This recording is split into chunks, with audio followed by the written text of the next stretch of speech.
within our area in student life, we have residential life, right? And so vast majority of our students, over 70%, live on campus. So in the residence halls, we program to the whole person. We don't just do social events, right? We do some service events. We bring in intellectual discussions. We'll bring in speakers. They'll host events. Sure, there's the social component, right? That they'll do a lot of socializing, get students to collide and get to meet one another and develop these authentic friendships, right? But we have conversations around that. What does it mean to be a good friend? What does it mean to have an authentic community? What does it mean to follow Christ in these different areas? So we have those intentional programs within Res Life. We have those in our student activities, right? We obviously do a lot of our traditional events, things like bed races, right? You have the homecoming events, the beanie tradition. Those vibrant traditions have been around our college for a long time. Those are the social components, but that creates opportunity for students to interact and meet. And then within ministry, we have a slew of opportunities. There's everything. You can join mission trips and serve the poor around the world, right? We have evangelization teams. We have music teams. We have different ways running retreats for students to interact with their faith here and outside of our campus, right? Giving retreats for others, for example.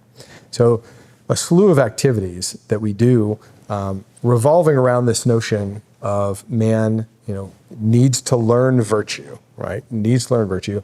Through these events, we try to model that. Again, I think our students need to see how the art of living is conducted, right? It's through our socializing, our leisure activities. So we try to model that for our students, give them opportunities and freedom, right, to choose the virtuous path, right, through these activities. So it's not just programming activities to do activities.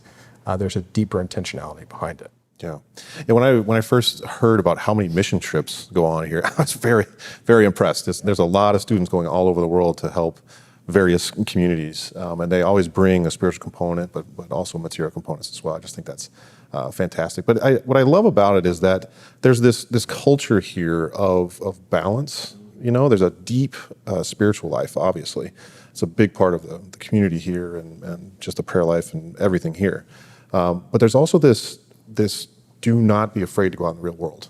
You're not meant to go hide yourself in under a bushel, if you want to quote Jesus himself. But it's one of those things of like, I've seen so many students just in the 2 years that I've been here now go out and go become lawyers and become, move into the real world and seek success in the best way. But there's this underlying desire of excellence. Yeah. Excellence in all things.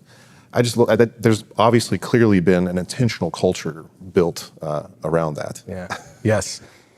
Yeah, because I think this goes back in our Catholic history. John Tracy Ellis in 1955 accused Catholic institutions of not being excellent, right? And he calls them out and he criticizes the university, particularly for being mediocre, right? And so you see this push within universities to model themselves after these secular greats like the Harvards of the world, right? And there was that push. What that did, though, is it further secularized the universities, right? So they thought, well, you can't be Catholic and excellent.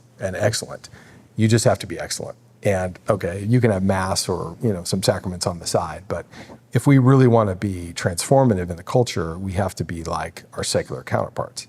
I think that's a fallacy, and I think we're trying to push back on that to say, look, to be excellent, to be Catholic are the same thing, right? That Christ is excellent, right? And we're called to be excellent. So we want to say to our students, look, you don't have to check your faith at the door, right? You can enter in whatever field, and God has called you to different avenues, right? To some, he calls you to be doctors or lawyers or business folks, whatever it may be. He doesn't just this isn't a seminary, right? So he's calling us to form people to transform culture in America. But you can't do that unless you're excellent, you're competent, at least in your field. And so we want our students to embrace that reality and practice that reality, but also have their faith intact. We don't want them to push their faith under the bushel basket, so to speak. This is a vibrant part of who we are, right? That's a part of our core identity, right? Yeah.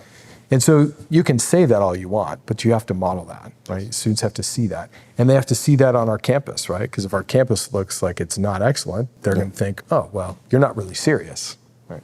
So if you don't have excellence in the classroom, outside the classroom, students start to pick up on that and say, it's incongruent with what you're messaging. So we want to make sure in all facets of our college experience, we're becoming excellent. If If you enjoyed the Benedictine Dialogues today, I want to invite you to visit our website, media.benedictine.edu. Be sure to subscribe to our weekly newsletter where you will receive all of the latest in your inbox, or subscribe to our YouTube channel as well. Thanks again for watching. God bless.